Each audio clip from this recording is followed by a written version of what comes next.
مینام کی شادی کے بعد اس کے بیوہ ہونے والی بات اس نے نہ ہی احد کو بتائی تھی نہ ملحان کو، بلکہ احد کے پوچھنے پر اس نے انہیں یہی بتایا تھا کہ وہ اپنی میرڈ لائف میں بہت خوش ہے۔ اسے مینام نامے میں کوئی دلچسپی نہیں تھی، تبھی وہ اس کا ذکر کبھی نہیں کرتی تھی۔ تمہارے اسی رویے سے مجھے چڑ ہوتی ہے ملحان، جذبہ نے آخر کہہ ہی دیا تھا۔ میرا رویہ کیسا ہے جذبہ؟ ملحان نے سپاٹ انداز میں پوچھا۔ اتنے روڈ ہوتے ہو تم میرے ساتھ جیسے کسی اجنبی سے بات کر رہے ہو، برا لگتا ہے مجھے۔ جذبہ نے لاڈ سے شکوہ کیا۔ تم میری صرف دوست ہو جذبہ، اور دوستوں کے ساتھ میں ایسے ہی بات کرتا ہوں، ملحان نے نپے تلے انداز میں کہتے ہوئے اسے اس کی حیثیت باور کروائی۔ صرف دوست؟ جذبہ نے ناک پھلا کر اسے دیکھا تو ملحان نے گہرا سانس بھر کر بغور اسے دیکھا۔ ہاں، صرف دوست اور کلاس فیلو، اس کے علاوہ ہمارے بزنس ٹرمز ہیں تمہاری فیملی کے ساتھ، بس مجھے چلنا چاہیے۔ ملحان نے اپنا بیگ اٹھایا اور اٹھ کھڑا ہوا۔ تم کسی سے محبت کرتے ہو ملحان؟ اس کے نپے تلے انداز پر دل میں ڈرتے جذبہ نے اچانک اس کے سامنے آ کر پوچھا۔ میرا نہیں خیال کہ میں نے تمہیں اپنے پرسنلز میں انٹرفیئر کرنے کی کبھی اجازت دی ہے، اور دوسری بات، اگر مجھے کسی سے محبت ہے بھی تو it's none of your business. چڑ سے لہجے میں کہہ کر وہ بنا اس پر دوسری نگاہ ڈالے آگے بڑھ گیا، جبکہ جذبہ دھواں چہرہ لیے وہیں کھڑی رہ گئی۔ اگر ایسا ہے نا ملحان، تو میں اسے تمہارے لیے زندہ نہیں چھوڑوں گی، جذبہ نے جنونی لہجے میں کہا۔ اس کے انداز سے لگ رہا تھا کہ وہ اتنی آسانی سے ہار نہیں مانے گی۔ اب تو یہ آنے والا وقت ہی بتانے والا تھا کہ ہار کس کے مقدر میں لکھی جانے والی تھی اور جیت کس کے مقدر میں۔ وہ ملحان کے پاس سے اٹھ کر کوریڈور سے گزرتا ہوا آگے بڑھ رہا تھا۔ وہ ملحان پر غصہ نہیں کرنا چاہتا تھا کیونکہ وہ جانتا تھا کہ ملحان اس کا بھلا ہی چاہتا ہے، لیکن اس کی باتیں اسے شدید غصہ دلا گئی تھیں۔ تبھی وہ غصے میں اسے سنا کر وہاں سے چلا آیا تھا۔ وہ کوریڈور سے گزرتا ہوا بائیں طرف مڑا، مگر مڑتے ہی کسی نازک وجود سے ٹکرایا اور لڑکھڑا کر پیچھے کو ہوا، جبکہ وہ نازک وجود اس سے ٹکرا کر پیچھے کو ہوتا دیوار سے جا ٹکرایا تھا، جس کے باعث اس کی کمر بھی دیوار سے ٹکرائی تھی۔ وہ جو کوئی بھی تھی بے حد ساختہ کرا اٹھی۔ دیکھ کر نہیں چل سکتی تم؟ احد جو پہلے ہی غصے میں سامنے کھڑی لڑکی کو دیکھ کر بھڑک اٹھا، جس کے سامنے چہرے پر تکلیف کے تاثرات تھے۔ سوری، اس کے لہجے اور انداز سے خائف ہوتے وہ ہکلا کر بولی۔ چشمے کی اوٹ میں چھپی اس کی آنکھیں بے ساختہ نم ہوئی تھیں۔ احد نے دیکھا اس کے ہاتھ بھی کپکپا رہے تھے۔ اسے اس لڑکی سے چڑ سی ہوئی جو بے حد بزدل تھی۔ وہ معذرت کر کے اب نیچے بیٹھی اپنا رجسٹر اور پینسل اٹھا رہی تھی جو احد سے ٹکرانے کے باعث نیچے گر چکی تھیں۔ احد اپنی ڈریس پینٹ کی جیب میں ہاتھ پھنسائے وہیں کھڑا اس کے جھکے سر کو دیکھتا رہا، جو کتابیں اٹھا چکی تھی مگر کھڑے ہونے کا نام نہیں لے رہی تھی۔ شاید وہ احد کے جانے کا انتظار کر رہی تھی۔ فرش زیادہ پسند آ گیا ہے کیا؟ اٹھو، احد نے تیز لہجے میں کہا تو وہ روبوٹ کی طرح اٹھ کھڑی ہوئی مگر سر جھکا ہوا تھا اور لب بھینچے ہوئے۔ احد نے بغور اسے دیکھا۔ بھورے رنگ کی سادہ سی شلوار قمیص پہن رکھی تھی جس پر اس نے سیاہ رنگ کی چادر اوڑھ رکھی تھی۔ چادر کے چاروں کناروں پر باریک سی کڑھائی کا ایک لائن کا بارڈر بنایا گیا تھا، باقی ساری چادر سادہ تھی۔ پاؤں میں سلیپر ٹائپ سینڈل تھی، ایک کندھے پر بیگ تھا جبکہ دونوں ہاتھوں سے رجسٹر تھام کر سختی سے سینے میں بھینچ رکھا تھا۔ میری طرف دیکھو، احد نے اسے دیکھ کر اگلا حکم صادر کیا۔ اس نے بنا انکار کے تیزی سے سر اٹھا کر چہرہ سامنے کیا مگر وہ اب بھی احد کو نہیں دیکھ رہی تھی بلکہ نگاہیں سامنے دیوار پر چپکا دی تھیں۔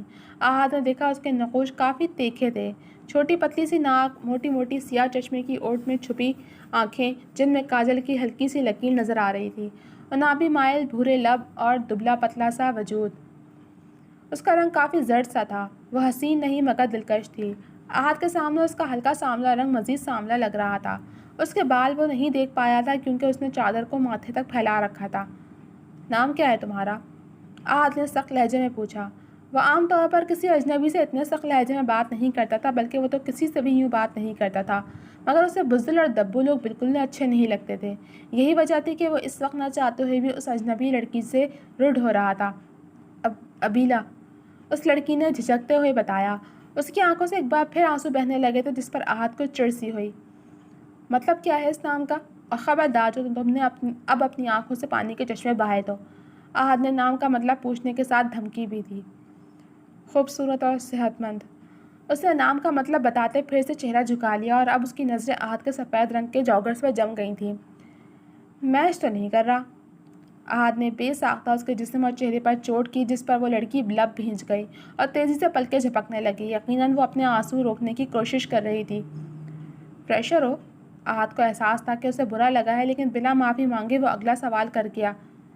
نہیں، MBA کے 2nd سیمسٹر میں ہوں۔ اس نے دھیمے لہجے میں اب کی بار بنا ہکلائے بتایا۔ تھینک گاڈ تم ہکلی نہیں ہو، ویسے جتنی دبو تم ہو جاب تو کرو گی نہیں، تو پھر MBA کی ڈگری جہیز میں رکھنے کے لیے لے رہی ہو؟ احد کو وہ خاصی دلچسپ لگی تھی، تبھی وہ تکلفی سے پوچھنے لگا، جس پر ابیلا نے نظریں اٹھا کر اسے دیکھا۔ آپ مجھے اور میں آپ کو نہیں جانتی، تو بنا جانے کسی کو جج نہیں کرنا چاہیے، بلکہ دوسروں کو جج کرنے سے پہلے اپنے گریبان میں جھانک لینا چاہیے کہ وہ کتنے پانی میں ہے۔ اب کی بار وہ مضبوط لہجے میں کہہ کر اپنی ناک پر پھسلتا چشمہ واپس آنکھوں پر جما کر آگے بڑھنے لگی کہ احد نے ایک دم سے اسے آگے بڑھ کر اسے بازو سے دبوچ کر دیوار سے لگایا اور خود ایک ہاتھ اس کے دائیں جانب دیوار پر ٹکا کر اس کے سامنے کھڑا ہو کر کچھ حد تک اس کی طرف جھکا، جس پر ابیلا سانس تک رک گئی۔ تم میری جونیئر ہو اور میں تمہارا سینئر، تو ذرا تمیز سے پیش آؤ۔ اس نے ابیلا کے ماتھے پر اپنی شہادت کی انگلی سے نوک کر کے جتاتے ہوئے انداز میں کہا، تو ابیلا نے اس کے خوبصورت چہرے کو دیکھا۔ گورا رنگ، کھڑی ناک، تیکھے نقوش اور بھری بھری بیئرڈ کے ساتھ وجاہت سے بھرپور پرسنالٹی، وہ بے حد خوبصورت تھا۔ یہ تمیز کے لیکچر صرف جونیئرز کے لیے نہیں بلکہ سینئرز کے لیے بھی ہوتے ہیں۔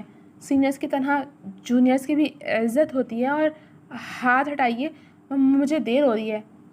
احد کے بے حد قریب آنے پر ایک بار پھر اس کا اعتماد ڈاواں ڈول ہوا تھا، جس پر وہ استہزائیہ انداز میں مسکرایا اور مزید اس پر جھکا، جس پر ابیلا کی کالی آنکھیں خوف سے پھیلیں۔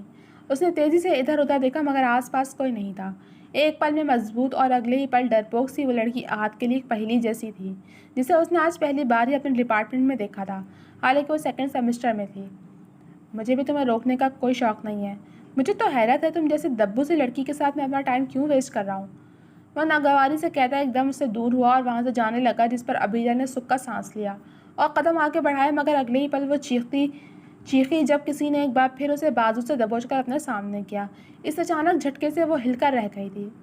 اور ہاں، بار بار مجھ سے ٹکرا کر کسی دن ٹوٹ پھوٹ مت جانا، طنزیہ انداز میں کہہ کر وہ آگے بڑھ گیا تھا۔ اسے لگ رہا تھا اس نے اس لڑکی کو پہلے بھی کہیں دیکھا ہے، پھر اسے یہاں سے جاتے وقت اچانک یاد آیا تھا کہ یہ لڑکی پہلے بھی اس سے ٹکرائی تھی، تبھی وہ اسے تانا مارنے واپس آیا تھا اور تانا مار کر یہ جا وہ جا۔ ابیلا نے اس کے پش کو دیکھا اور پھر اپنے رجسٹر پر گرپ مضبوط کرتی اپنی کلاس کی جانب چل دی۔ اس نے بوجھل سر پر ہاتھ رکھ کر مندی آنکھیں کھولتے سامنے دیکھا تو اس کی نگاہ سیدھی چھت سے جا ٹکرائی، جو سفید رنگ کی تھی اور اس پر لگا پنکھا گول گول گھوم رہا تھا۔ اس کا سر پھوڑے کی طرح دکھ رہا تھا، مگر ہمت کرتے جب نظر گھما کر دائیں جانب دیکھا تو سمجھ میں آیا کہ وہ ہسپتال کے بستر پر تھی۔ اس نے آنکھیں بند کی تو اپنے ساتھ ہوا واقعہ یاد آتے ہی جھٹ سے آنکھیں کھولیں اور ایک جھٹکے سے اٹھ کر بیٹھی، جس کے باعث اس کا دماغ ہل کر رہ گیا، جس کے باعث وہ کرا اٹھی۔ گردن پر چبھن محسوس کر کے اس نے وہاں ہاتھ لگایا تو وہاں بینڈیج کی گئی تھی۔ اسے خوف تھا کہ کہیں وہ پہ بانو بیگم اور رانیہ کے ہتھے تو نہیں چڑھ گئی۔ وہ بیڈ سے اترنے لگی جب ایک نرس اندر داخل ہوئی۔ مجھے یہاں کون لایا؟ اس نے بے ساختہ نرس سے پوچھا۔ آپ ریسٹ کیجیے، میں ان کو اندر بھیجتی ہوں۔